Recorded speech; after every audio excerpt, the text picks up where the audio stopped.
Hey guys, my nickname's the Hassle, not Hasselhoff. So if you have a dirty pool that you were too lazy to maintenance all year and you decide to swim in it and you're drowning, I'm not going to be able to save you. Let's avoid that and hit up our sponsor, Castro's Pool Service and Repair. Give them a call at 209-675-5418. That's Castro's Pool Service and Repair, 209-675-5418. I'm not Hasselhoff. I'm not going to save you. Hit up our sponsor. I love you. Enjoy the episode. And don't forget to subscribe and like and share, if that made any sense. Enjoy the episode, guys. Love you. Peace.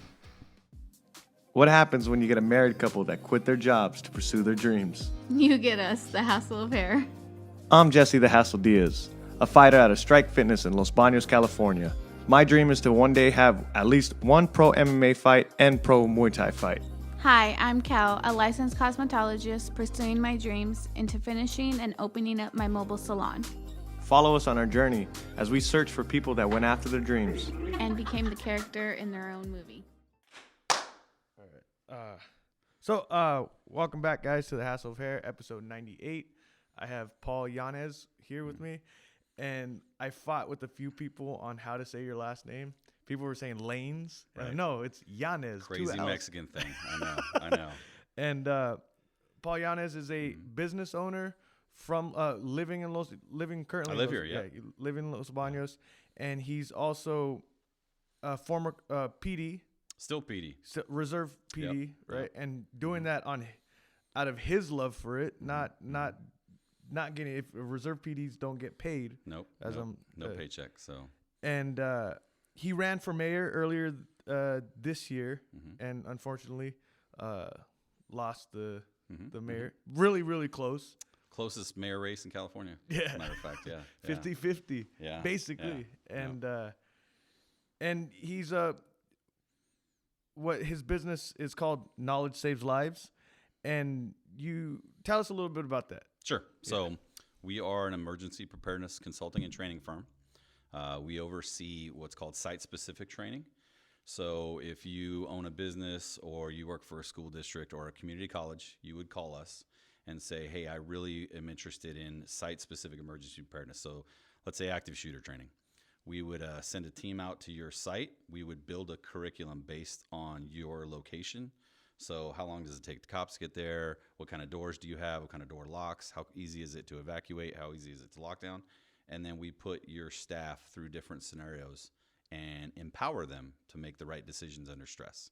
And that's what our training does. And then at the end, we time you to see how fast and efficient you've become. For a high school with 2,000 students, for the staff, typically our results are they start around 8 minutes without training to lock down.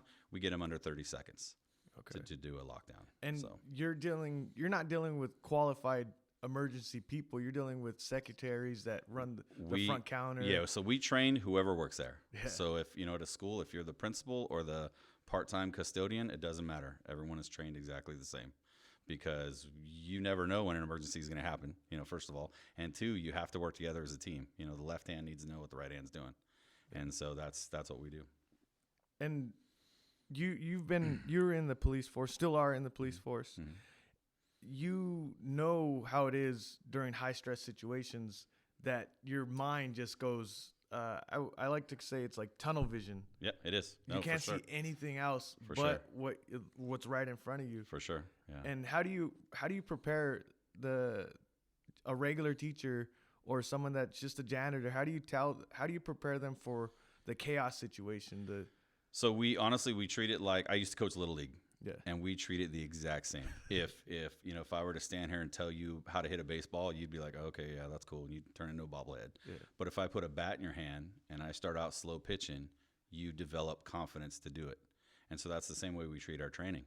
We show up and we say, hey, let's walk you through some examples in this area. This is what I like about this area. This is what I don't like. Let's walk through some of these together. And it kind of gives them that aha moment of, yeah, I really wanted to get under my desk. Well, this isn't hide and seek, so let's not get under the desk. Let's look for an exit. And we kind of do some situational awareness to where at the end they realize, okay, now I think I heard what sounded like gunfire. This is what I'm going to do.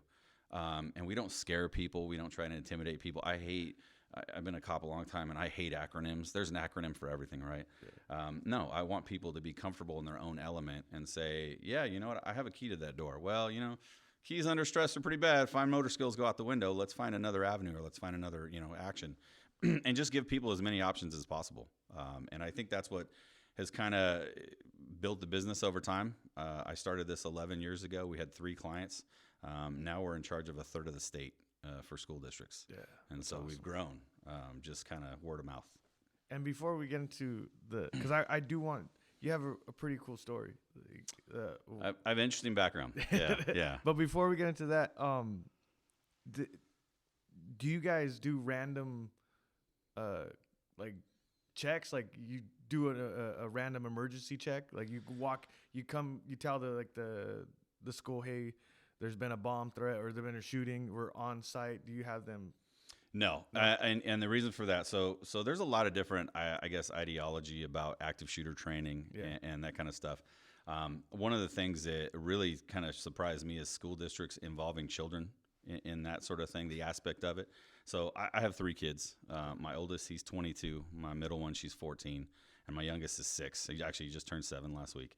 And I can't get my daughter to get her clarinet and my son to get his shoes in the morning. I'm not expecting them to be, you know, prepared for active shooter. What I am them to do, I want them to look to an adult and say, hey, what am I doing? Right. And so that's how we train things. We don't really do the surprise thing. And the reason for that is it's like a pop quiz, right? Nobody ever gets a good grade on a pop quiz because they haven't had the subject matter.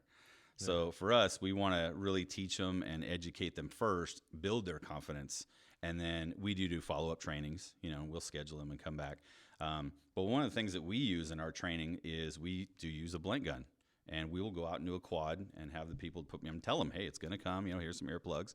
And even when we tell them it's coming, and we tell people there's no running in our training, like don't be Chuck Norris, don't do any of that stuff. People still do just crazy things during the training. People dive over tables and take off running. And we're like, whoa, simmer down. We told you it was coming, you know. Or how many people, you know, even in rural areas have said, I've never heard a gunshot. I've never heard a gunshot in my life. I wouldn't know what it would be like, you know, if I ever experienced this. And so just to kind of educate people, that's kind of how we do it. You know, it's funny that you talk about well, it's not funny. It's, I remember in high school that we had a situation in San Jose that there was a shooter that robbed a local store. Okay. They were searching for him. He had a gun, so they locked down the school. Mm-hmm.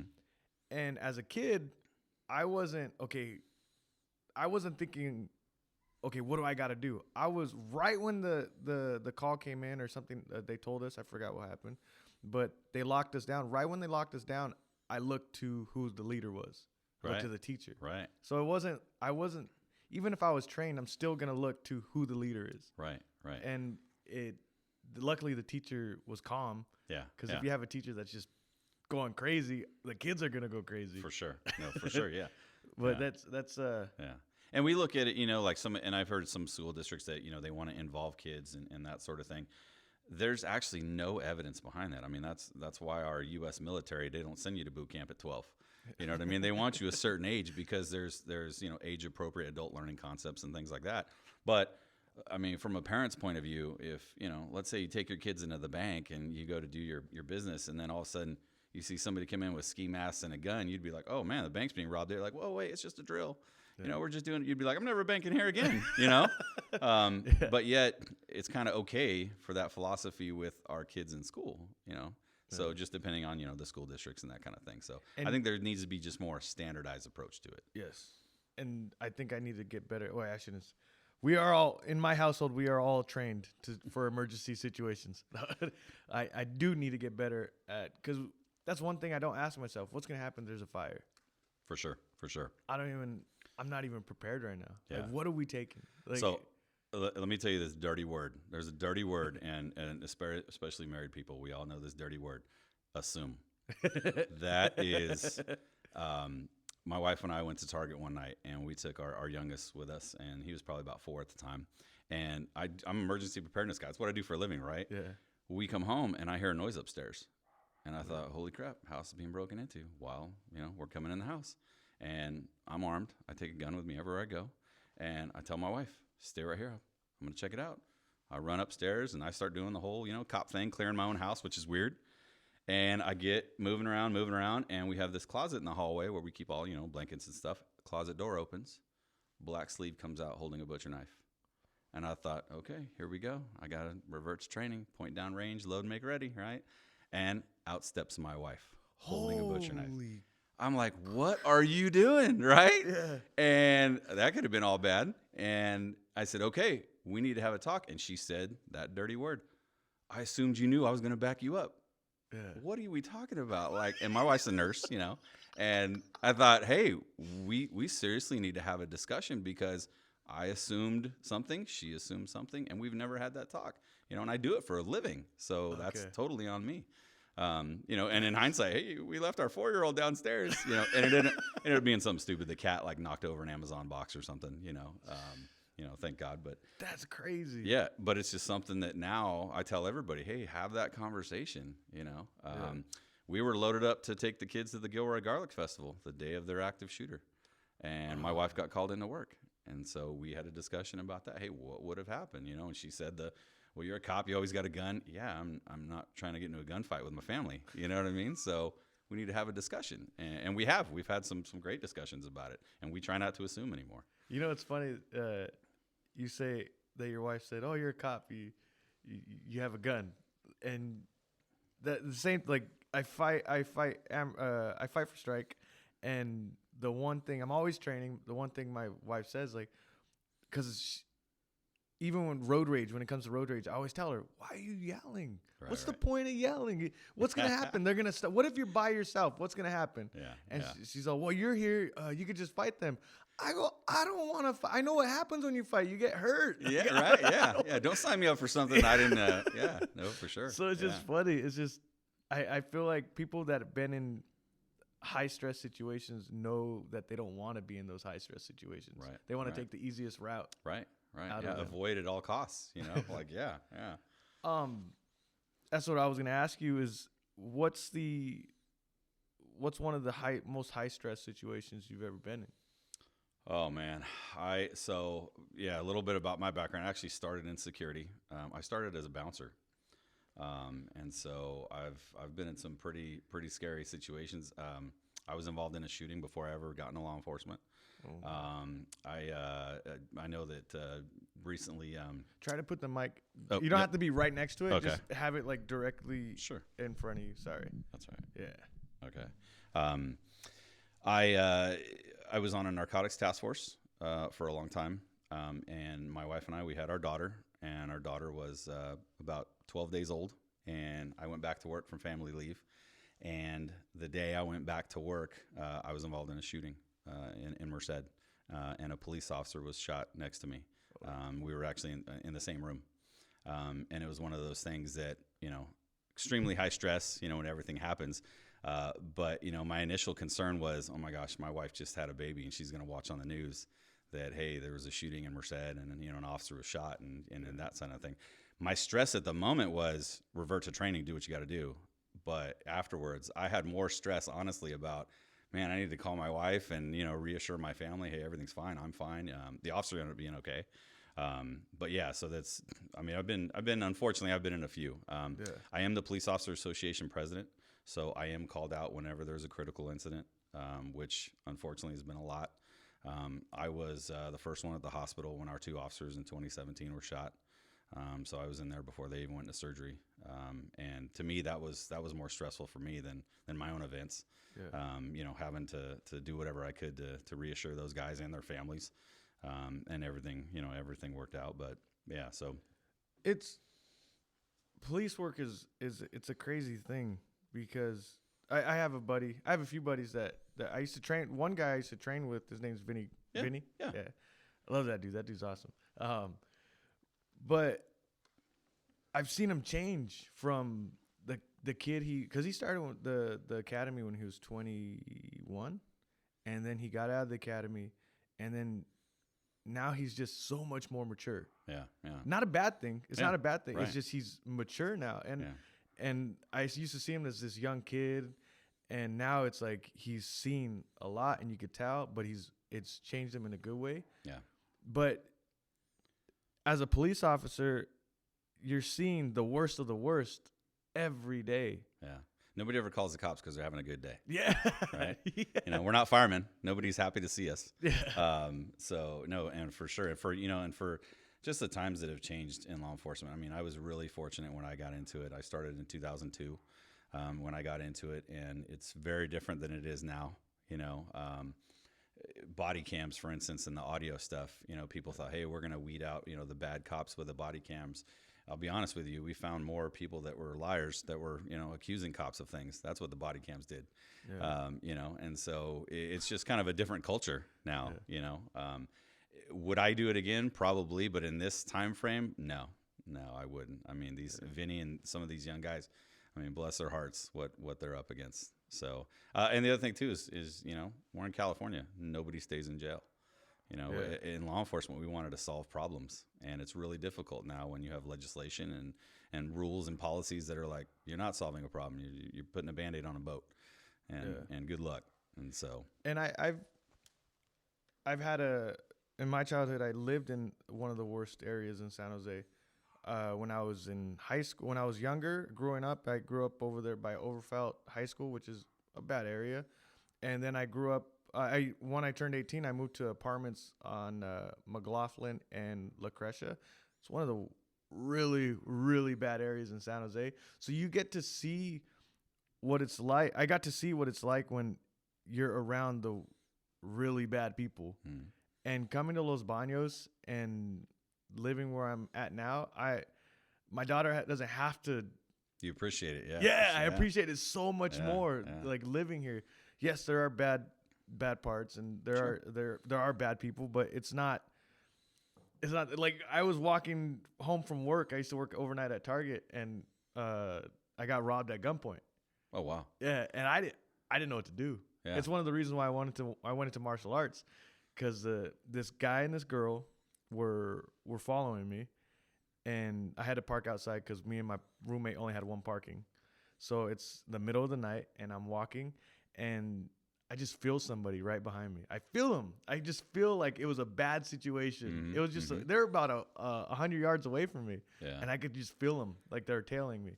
And I go into the apartment, I'll go into the apartment, even though my apartment was on the other side of the building, and they're still right behind me. Right when they walked into the apartment, I knew, okay, they're following me. Yeah.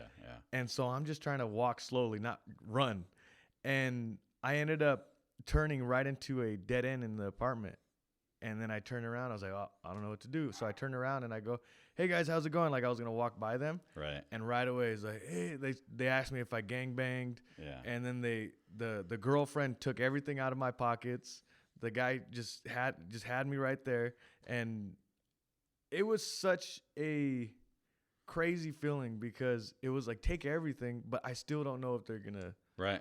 You know? Yeah. And I'm just happy where I live now. Yeah. That's not a situation, because I've seen so much in those areas. Yeah. And even though Los Banos is not the best the perfect, it's still better than a lot of places. Yeah. And so going into that, you went from security to owning a really, really big business. Big business, right? Mm-hmm. Like you own your own business. You're a businessman. You're even thinking about being mayor. Mm-hmm. Like how? Tell us. Like what's wrong with me, right? Yeah, no, not what's wrong. And then you went from PD to being a owner of a business. That's usually you see people stay. You're 38, 42. Yeah, I almost. But usually you see guys in PD. I have a father-in-law that was PD for almost his whole life. He owns a business, a clothing business, but you didn't stay late into your life. No, So I started security, and I really enjoyed that. And I got to do some really unique things. I mean, I got to bounce for Digital Underground, which is a successful rap group back in the day. I got to do traveling stuff. They have a big it's called X Fest. It's in Modesto every single year. I got to run security for that for a while.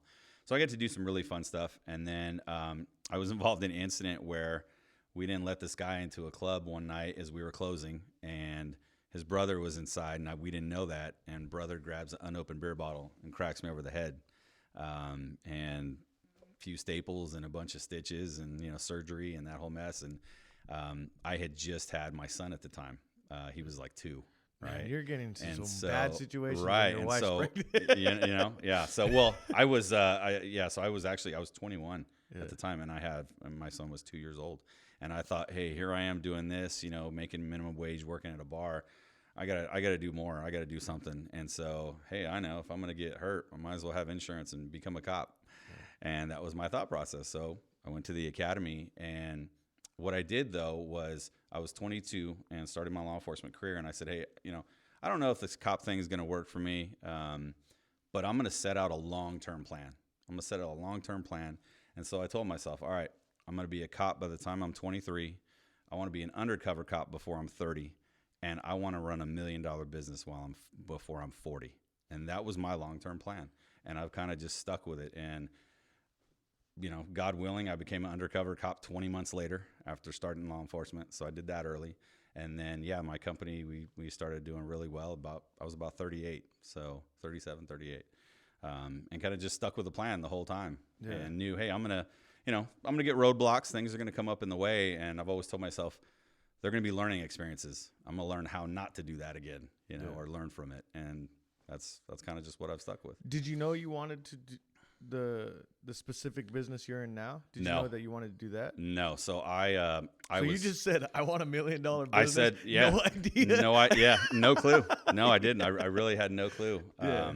And when it first started, a buddy of mine and I, when we put the company together, he's actually an attorney in New York City.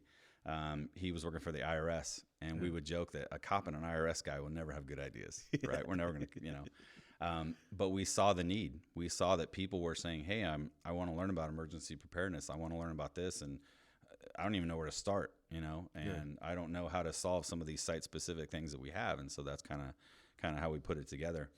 But I was working at the PD, and during the big crash of 2008, 2009, I took like a 50% pay cut. And I thought, man, I can't afford to do that. Yeah. So I'm going to have to start a business and get it going. Were you doing both at the same time? I was doing both at the same time. I purposely worked swings. So I worked from 4 p.m. to 2 a.m. at the PD. Yeah. And then 8 o'clock the next morning, started work on the company and did that until I'd go back to work that day. And so, I was doing 18, 20-hour days for a couple years. How much were you sleeping? Okay. So first of all, as cops, you don't sleep at all anyway. Okay. But 4 or 5 hours would be a good day. Catch up on the weekends. Yeah. So. Oh man, that's me. Oh. Jesus, you would think I would have it. No, because right now I'm at the gym. I'm teaching, I'm training, and then I come home, I'm working on the podcast. And my wife's like, you don't sleep. Yeah. But it's like, this is my passion. Yeah. Like I come home and even though I'm not sleeping, I'm having fun. Even though it's stressful, I'm having fun doing it. Yeah. And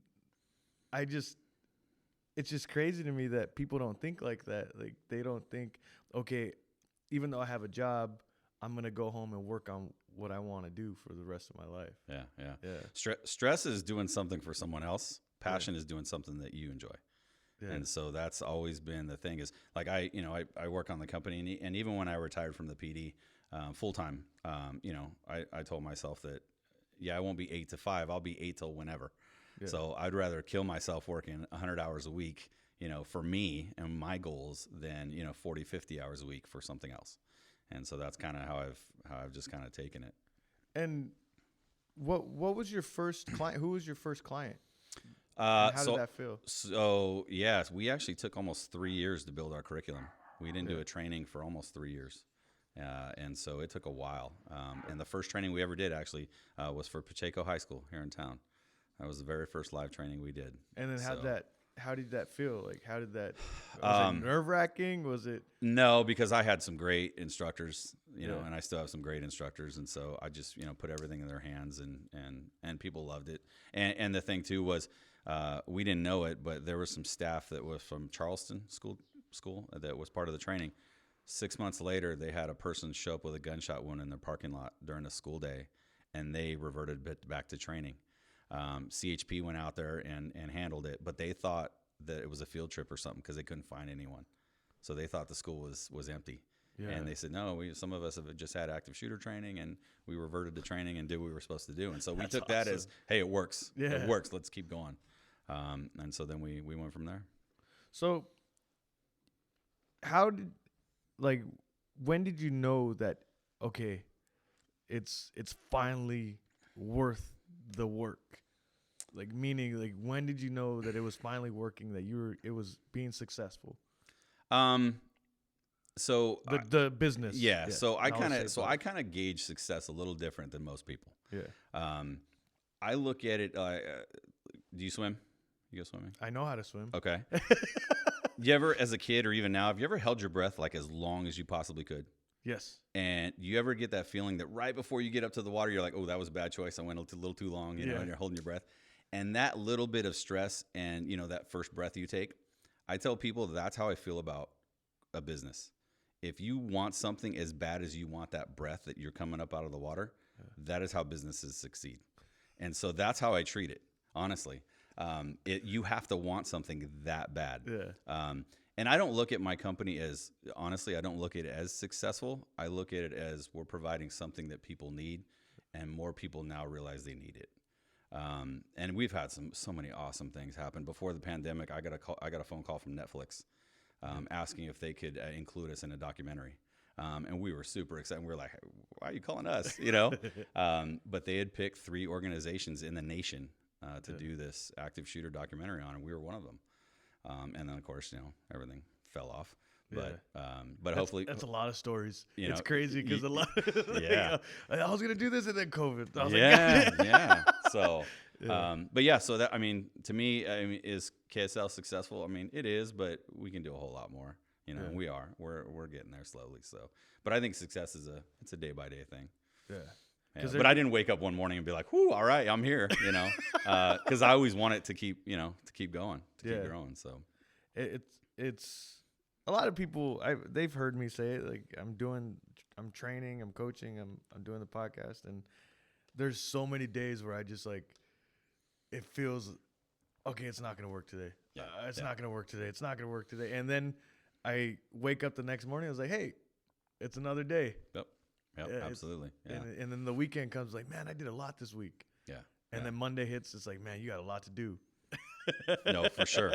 Yeah. Yeah. You know, the joke in my office is we don't care how many emails you answer, how many phone calls you take, it's painting the Golden Gate Bridge. You know, by the time you get done, you're going to open your inbox and there's going to be 200, new emails or new requests or whatever it is. Yeah. But we're like, what a beautiful problem to have. You know, it's we're doing something good when people are reaching out to us for that level. Yeah. And so that's the way to look at it. And if you're passionate about something, it's not work. You know, to me, it's not anyway. Yeah. You know, if you really enjoy it, you know, it's not work. Yeah, I'm big on passion. I started a podcast about it. Yeah. So you start this business. You're in the PD, and now it's 2021. Okay. Yeah. When did you decide to run for mayor? Oh man, because I've heard in other interviews that you don't want to make it a life career, a politician. No, yeah. I'm not. I don't have an interest in doing anything like that long term. I do believe though, if somebody has the ability to change something or make it better, that they have the responsibility to do it. Yeah. And that's kind of how I looked at Los Banos. I was a city employee, you know, for a long time, and I saw some things that worked and didn't work. And I don't believe in the good old boy system. You know, I believe in the best person up, not the next person up. Yeah. And that's one of the things I wanted to change in our city, to be honest, was I think we have some great people in this community. We have some hardworking people, and they either don't get the recognition or they don't get a chance. Yeah. And I totally think that was one of the motivating factors for me. Plus, I hate the phrase, we've always done it that way. Because that's not how progress gets done, you know, and that's not how people think outside the box. And so with the pandemic and everything going on, you know, I had so many people and I even told my family, I'm like, hey, this is crazy. I'm even considering this, you know. But if you guys think that I can actually go out and make a difference, I'll do it. You know, I'll do it. But I'm not doing it just to say I have a title or sit in a chair or watch paint dry. I'm not that kind of person. But my family was awesome. They were like, no, hey, we'll pick up the slack at home and go for it.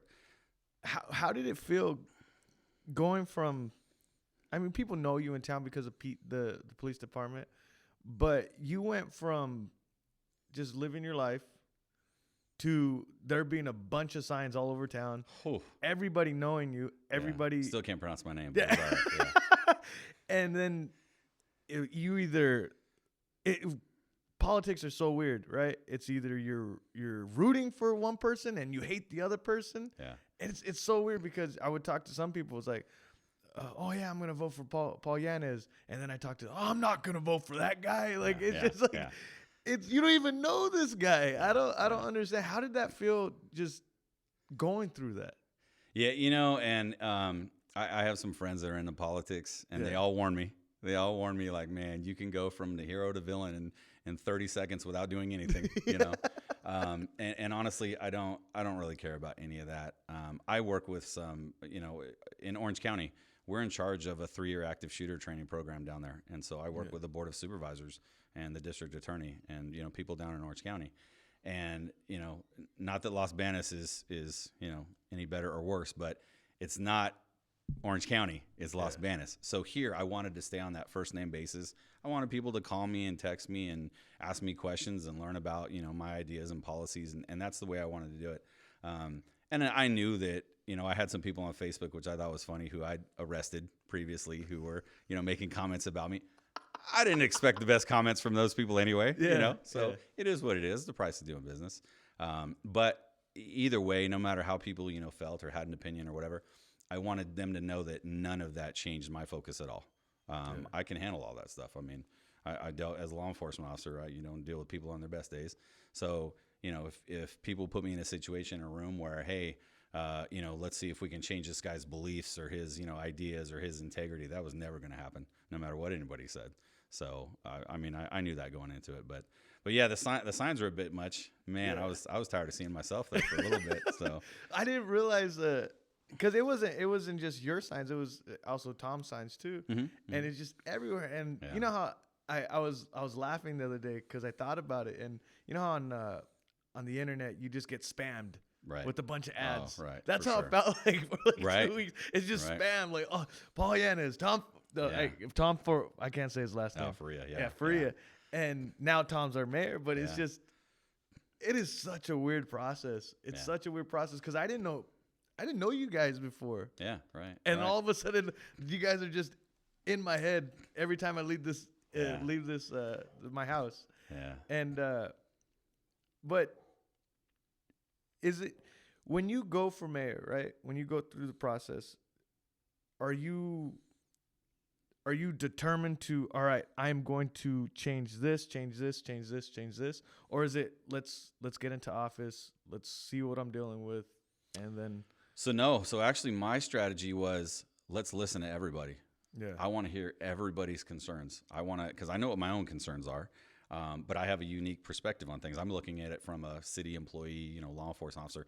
There were so many opinions and perspectives that I got to learn during the campaign. Yeah. And then I wrote a strategy. Okay, this is what people came with me at the most. The homeless situation. I knew what it was. As a law enforcement officer, you didn't have to tell me. Yeah. But it was interesting to hear, business owners' perspective and, people taking their kids to school and real estate people. And so I wanted to gain as much, just information from everybody and then write a strategy. And that's what I did. Because people have so many fantastic ideas that I was like, hey, keep them coming. I want to, I want to hear, because what unique situations that I thought I had, a couple hundred other people had too. So it felt good to, kind of gain all that. And that was one of the things too about public office. A lot of people is, if your mindset is, well, I'm going to go in there and I'm going to do A, B, C, D. Well, if people don't want A, B, C, D, you're doing it for the wrong reason. You're doing it for yourself. Yeah.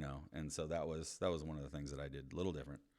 And what's the biggest takeaway that you learned from the whole process, and not even being mayor now, just what's something good that came out of it? Oh, I've developed so many awesome relationships. Yeah. People text me now all the time, call me, send me messages on Facebook. We used to do, when we first started, we used to do a charity dodgeball event for Children's Hospital. And I'm so ready for COVID to be over so we can bring that back. Because I love the community type events, crab feeds in this town. Holy cow. Have you ever tried to get crab feed tickets like the night before a crab feed? Good luck. Like, it's crazy. And you can see that our city is actually hungry to do those things again. So I can't wait with all the, just the friendships that I've gained over the last 7-8 months to go out and maybe start planning some of these events with people or, help people get them off the ground. I think that'd be awesome. Yeah. And I know it's kind of hard are you going to run the next time? So I haven't decided yet. And the reason I haven't decided is just because we have so many projects going on with work right now. I have to make that my priority. Yeah. And, we have a new, Tom and Ken, and we have a new council member and mayor. And honestly, they're just getting their feet wet with everything going on. So I'm not quick to judge how anybody's actions are doing or saying, oh, hey, they're doing it wrong, I can do it better, because it's so early in that time frame. So I haven't really decided yet. And I'm a glass half full person, so I root for everybody, and Tom won, he won. So, I'm rooting for him to make the best decisions for the city. And if he does and they work out great, hey, fantastic. But yeah, if not, I'm around, so we'll see. So like, I'm not really into politics. I'm not the smartest guy out there, right, when it comes to business or politics or anything like that. But I do sit and I watch, like, I'm watching Los Banos right now, and I'm watching the internet on how people are using the internet in Los Banos. Businesses are changing, and then I'm just seeing when I'm out here training, right? I'm just watching, and Los Banos is changing. That's how I feel. Absolutely. Yeah. Right. Yeah. and my grandma's been here. I've been visiting Los Banos for almost 20 years now. And it's so different now.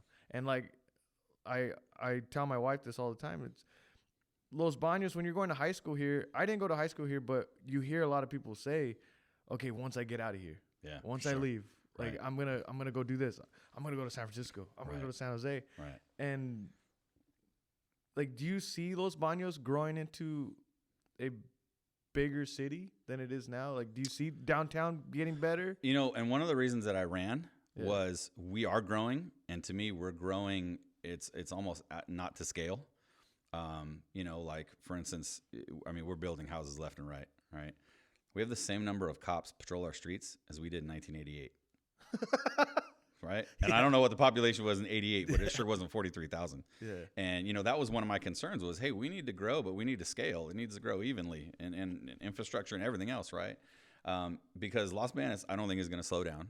We have people that are still moving over here, and there's this, and I don't know if it's a myth. I hope it is, but I don't think it is. There's kind of this idea that, if you're from here, you're born and raised here, you kind of have a little more stake in the game. Yeah. And I don't feel that way at all. I think if you've been here 30 years or 30 days, you should have the same equal voice, because eventually the old school Los Banos people, you're being outnumbered, right? And so the city's priorities may change.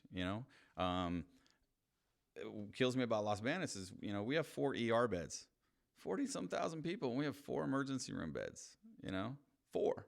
So I got 5 in my family. What somebody's not getting right. It's Somebody's probably the husband. I'm going to Turlock, right? I think that if we're growing the way we're growing, build some healthcare, build another hospital, recruit some other healthcare services to come in, because that does a few things. It gets people more jobs, higher paying jobs, and then you're filling the need that everybody's going out of town to get. But no, I don't think Los Banos is going to slow down. We're like right in the middle between the past and then the future. For sure. No, it's so crazy. Sure. Yeah. And I'm excited. As a house owner, I'm excited. Oh, right. Yeah. But it's what are some what are the I forgot what I was gonna ask. Sorry. What would you do different when running for mayor? Well, I probably wouldn't run during a pandemic, but I really wanted to do in-person meetings. I wanted to go knock on doors. I couldn't do any of that. Yeah. I couldn't really campaign the way I had planned to do it. But in all honesty, I don't think I would have changed anything. A lot of people are like, hey, you gave it a good shot. You ran a good campaign, but you lost. And, again, glass half full. this is my first time ever running in politics, and I got more votes than any other person running for mayor in the history of the city, except for Tom. Yeah. You know, so I look at it as I think I did all right, and I learned from the next experience. You know, if there is one. So you know, if 33 people change their mind, we're having a whole different conversation. Yeah. So you know, but it's a learning experience. You know, I don't believe in you lose, you quit, you lose, you learn. So that's kind of how I look at it. I don't know if I would do anything differently. I had a great team of support staff and volunteers that were so awesome. And, you know, I had a few people that I wish I could have added to the list, but with, you know, the pandemic and everything, we were really careful about, you know, especially like the elderly people. I had a lot of elderly people that wanted to volunteer and stuff. And I was more concerned about them, you know, distancing and staying home and staying safe. Where hopefully after a pandemic, I wouldn't have to worry about, you know, that kind of stuff. So, but I don't think I would do much different. Yeah. And you're a trailblazer. Thank you. You're in your 40s and you've already done so much. Like I like meeting people like you because that's what I want to do. I want to like dabble in everything. So I tell people I'm an 11-year overnight success.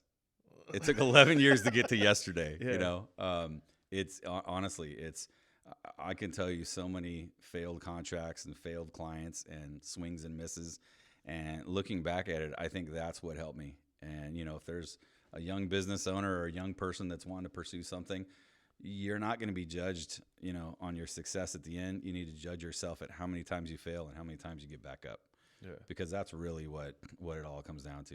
You know, you get knocked down 10,000 times. I got up 10,001. And that's, you know, that's probably the reason I'm talking to you. So it's not you have an idea, right? Like you had an idea when you were younger and you accomplished those things, right? You say that you don't like to look at a success, but you did accomplish them. You had these goals that you accomplished, and it's not easy because you see a lot of people come. I've seen a lot of people come to me with ideas and what they want to do, and a lot of people don't want to put in the effort. For sure. Yeah, no, for sure. For sure. Yeah. You know, and it's not, I was so big on before it was like, okay, you gotta grind, you gotta work out, and you gotta like working out. It's like a whole different thing than sitting in front of a computer and grinding on like just long hours, long days. That's a grind in itself. Yeah. Yeah. And for sure. it's such a crazy thing. Yeah. And you can't be afraid to talk to anybody. That's one thing I've learned. You cannot be afraid to talk to anybody. My wife one time, I mean, she was giving me all kinds of support, and there was an insurance company that was hosting a conference down in Los Angeles. And she's like, you need to go to that conference. You need to go down there and introduce yourself and just do it.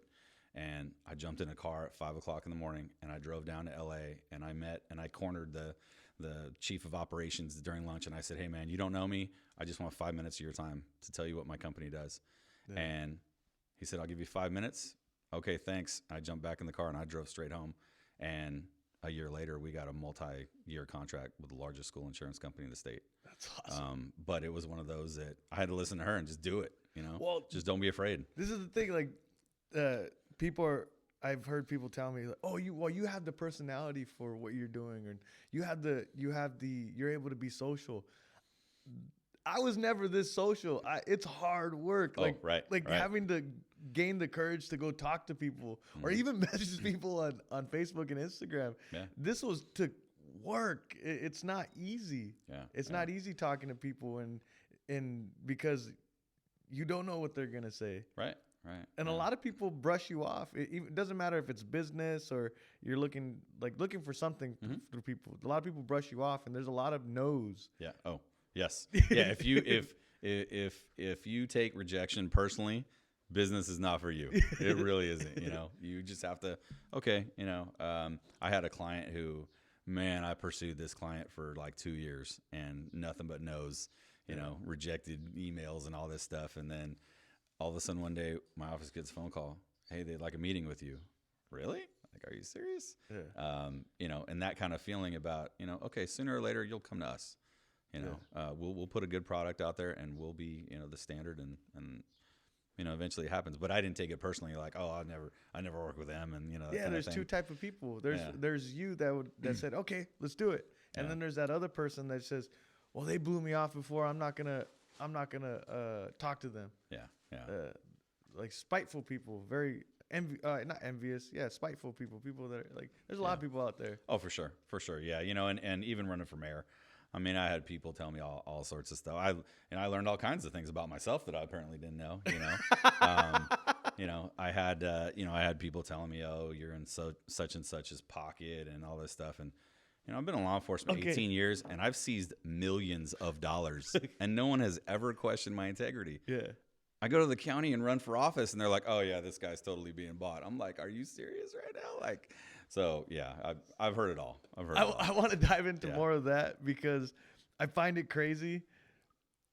There were people telling me that, oh, Paul's in so and so's pocket, and they didn't know the details. They couldn't tell me why what it was. Yeah. It was they seen something on Facebook. Yeah, that's what it always comes down to. Sure, yeah. And, like, I don't know if you can dive into that. I can talk about anything. Yeah, okay, I'm free to talk about it. Yeah, I gotta know. Yeah. Can you just explain what they were saying? So, and I'll give you the whole backstory. So when we started the campaign, I wanted to get support from as many people as I could, and any kind of support. I didn't care. And financially, I knew coming into this that if I had to pay every penny for my signs and for everything else, so be it. I was financially prepared to do that. So I said, all right, I'm going to meet with business owners. I'm going to meet with, I guess the who's who, so to speak. And I made an appointment to meet with Greg Hostetler. And I'd never met Greg before. And went and talked to him, and we had a great discussion. And in the discussion, I said, hey, you're a developer, you're very successful, but we have to get to scale if I get in office with our infrastructure versus how many houses you're building, because you're and the way that anybody in business, one, you're there to sell a product, and you're there to make money, and I get that. But when business owners even recognize, it's not going the way it should be going, I see a deficiency. Him and I started having that discussion about, okay, how can the city catch up? Like, what's missing in the conversation? And so we had a great conversation. And honestly, I thought that was the end of it. I thought, okay, this guy's going to choose to support me or not. That's the first time you met him? First time I met him. That's the first time you talked to him? First conversation we ever had, yeah. Okay. And then I hear, hey, there's a political action campaign that was started to support you. Greg is backing it. And there's signs going up all over town. I'm like, wait, what? What's going on? But I thought, that's great. Hey, thanks for the support, And then I had, former Mayor Amabel. Had lunch with him, and we had a great conversation. He said, hey, I'm gonna support you. I don't think I've ever met you before, but we talked, and I thought that was fantastic. I met with multiple unions, Northern Labor Federation. They supported me, and I didn't realize though, having as much support is not always a good thing. Yeah, because there are some teams that just don't like each other. And when another team here, oh, so-and-so support, okay, well, I have to support the other guy, or, whatever it may be. And then, of course, when you get support from different people, you're opening the door for people to say whatever they want, right? Or have whatever their opinion. And they're totally entitled to their opinion. I just wish people would go to the source, because if, I have an opponent's family member or friend who's like, hey, I can throw a little bit of dirt on here. Well, of course they're going to, know. And I was really, by the way, I was really impressed with the way my family and friends handled things. I'm never going to talk bad about Tom. I got nothing bad to say about Tom. He's been a community member for a long time, and I'm glad that my friends and family took the high road, and there wasn't any bashing on our end at all. And I wasn't going to let that happen, from my house. So, but it was funny because people were like, "Yeah, he's in that guy's pocket. He's gonna, when he becomes mayor, he's gonna let them build a bunch of houses, or because they're not now, right? Yeah, like it was like what? Yeah. And he's gonna take a bunch of money. I was like, right. I'm like what? Yeah. Like, it's just such a. Yeah. I don't like it. Yeah. I don't like it. Sure. And even when it comes to big politics, I hate it. Yeah. Like. Yeah. Where do you find the time right. to just really sit there and complain and not worry about what you're doing? Right. Because my thought is, I got a family. I have a daughter I need to provide for. I have my wife I need to provide for. What do I have to do today to provide for them? Yeah. I'm not worried about what I am worried. Yeah. Yeah, but gas is how much right now? Yeah. But it's not going to drive my whole entire week. Yeah. Right. I literally have to sit and when there is an emergency situation or if there's something like a pandemic going on, I'm not worried about the government. I'm worried about what moves I'm going to make to provide for them, make sure they're safe. Because when the pandemic hit, I don't care. I didn't think what was real. Like, everyone was like, oh, it's fake, it's real, it's all this stuff. Yeah. That's not what went in my head. What went in my head, it's like, okay, what's going to happen the rest of the year? What am I going to do? What moves am I going to make that are going to be beneficial to them? Yeah. To my family. And I didn't care because I had people telling me, oh, it's real, it's fake, or who cares, the government's trying to, all that stuff, right? Yeah. And I'm just like, yeah, does this put food on my plate? Yeah. You know? Yeah. And no, for sure. When what drives it is social media. Mm-hmm. And a lot of people like fear or they like the gossip and you try to put out their positivity and people don't like it. Yeah. And I hate that about the world. Yeah. I don't know why I'm so passionate about that right now. But I really do. You try to put out positivity and people just want to bash it. Yeah. But then when you put negativity on social media, it's like, all right, it's like feeding the monster. And it's that stuff gets thrown like it goes crazy, right? Yeah. It's called I listened to a book called The Hype Machine. Okay. And they did a study where they seen that not only fake news but just negativity and gossip articles went farther in the internet, got more eyes. Oh, absolutely. Than anything else. Right. Yeah. People love dirt. Yeah. No, they love it. Yeah. And I just picture the mom and dad are on the toilet just like bored, like, oh my God. It's like, let me share that, you know? Yeah. It's the human psychology is so weird. Mm-hmm. I don't know, it's so weird. Yeah. But I think you're an awesome guy. Hey man, thanks. Thanks. Yeah. You know, and that's the thing too is how much time do you actually devote on what you can control versus what you can't control? Yeah. You know, like you're like, hey, I got to provide for my family. I got to do this, and this. If I spend an hour looking at social media, that takes an hour away from what I'm doing. Yeah. You know, so I looked at it the same way. And you know, it's one of our instructors. He actually teaches a course for school district staff on bullying and cyberbullying, right? And the mental aspects and effects. And I'm not gonna lie, man. When it first started, and I was reading some of the stuff about me, and I was like, man, I gotta put my phone away. Like, this is depressing. Like, I didn't know. Like, this is what some people think of me that don't even know me. Yeah. You know. Imagine that 15-year-old kid. Exactly, and that's what I thought. You know, I have a teenage daughter. I'm like, can you imagine what these kids go through? You know, I'm doing this in a short-term basis. This is what they deal with every day. Like, man, this is, you know. So yeah, it's and it is sad that's, you know. And I love, you know, Eleanor Roosevelt. You know, great minds discuss ideas, average minds discuss events, small minds discuss people. You know, because I think that's true sometimes.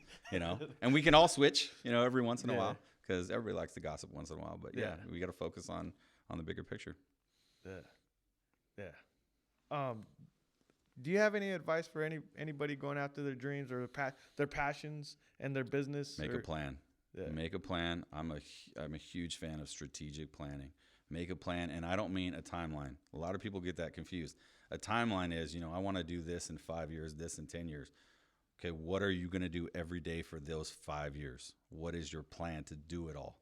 Because if you know, everybody wants to be in a think tank, but then when it comes to the grind, they're like, oh, you know, I'm going to go back to the think tank where it's comfortable. Yeah. I can think of ideas. You have to do it every single day, you know, every single day. You know, I posted something the other day that, you know, the success is the rent is due every single day. That's how it works.